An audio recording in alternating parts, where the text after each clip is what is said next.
Interbank में dollar की कदर में 2 रुपये 33 पैसे की कमी हो गई है। इंटरबैंक में डॉलर 202 रुपये की सतह से नीचे आ गया। फॉरेक्स डीलर्स के मुताबिक डॉलर 202 रुपये 83 पैसे से कम होकर 200 रुपये 50 पैसे का हो गया है। बात करेंगे हमारे नुमाइंदे हबीब खान से। जी हबीब, बताइएगा क्या वजह सामने आई है इसकी?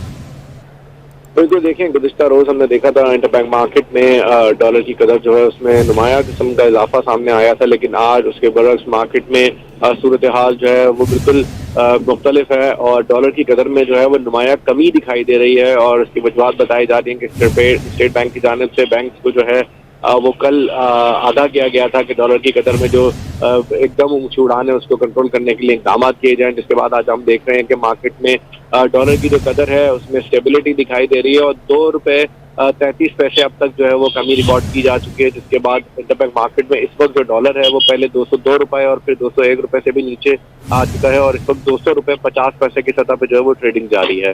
जी बहुत शुक्रिया हबीब, आपने अपडेट किया।